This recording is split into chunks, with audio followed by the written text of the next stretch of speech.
সালটা 2080। বিছানায় শুয়ে শুয়ে বোরিং হচ্ছে। বেড বক্সের উপর থেকে চশমাটা হাতে নিলাম, কাঠের পাশ থেকে লাঠিটা নিয়ে নাতনির ঘরে গেলাম গল্প করবো বলে। গিয়ে দেখি ল্যাপটপে কিছু একটা দেখছে সে।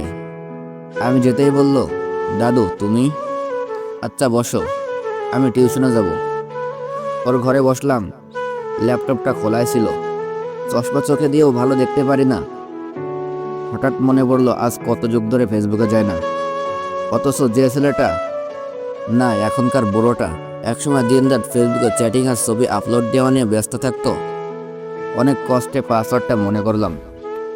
আইডিটা লগ ইন করে দেখি ইনবক্সে হাজারটা মেসেজ। আইডিটা চেনাই যাচ্ছে না, সব অপরিচিত মনে হচ্ছে। তখন ফ্রেন্ড সংখ্যা ছিল 5000-এর কাছাকাছি, কিন্তু এখন চ্যাট লিস্টে আছে মাত্র 28 জন। বৃদ্ধ হয়ে যাওয়ায় হয়তো ওরাও আর ফেসবুক চালায় না। ইনবক্সে ঢুকতেই আমার ক্লোজ কয়েকটা ফ্রেন্ডের মেসেজ।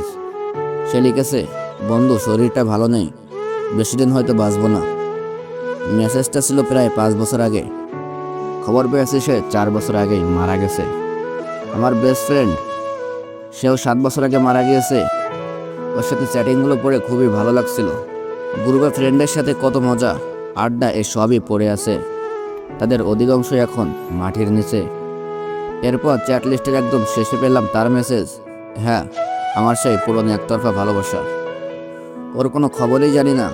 কত ভালোবাসতাম দুজন দুজনকে, কিন্তু ভাগ্যের পরিহাসে বিয়েটা হয়নি।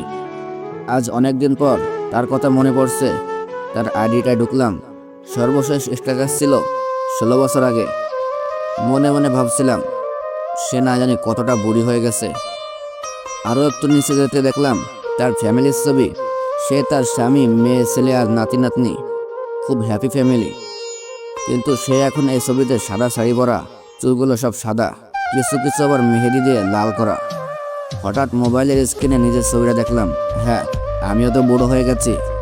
ও দেখলে নিশ্চয়ই বলতো, বুড়ো দাদু। আচ্ছা, ওকে আজও বেশি আছে জানি না। ওর আইডিটায় শেয়ার করা একটা পোস্ট পেলাম। একজন ওর আইডির স্ক্রিনশট দিয়ে লিখেছে, এ দাদি গতকাল আনুমানিক বিকেল 5টায় মারা গিয়েছে, আল্লাহ ওনাকে জান্নাত নসিব করুন। পোস্ট পড়েই থমকে গেলাম।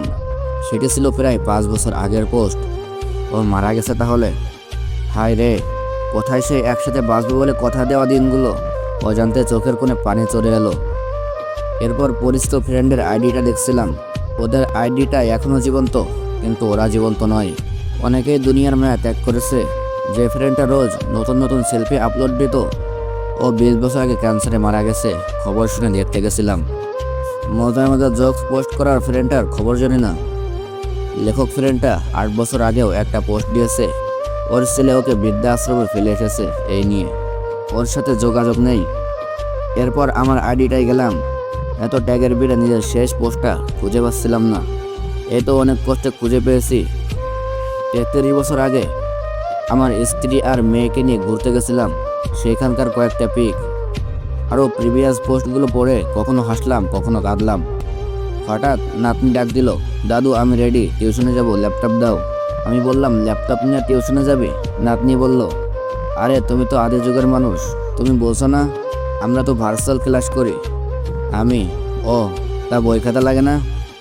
সে বলল, ধুর কি বলো, ক্লাস করতে বই খাতা লাগে? তোমাদের সময় লাগতো?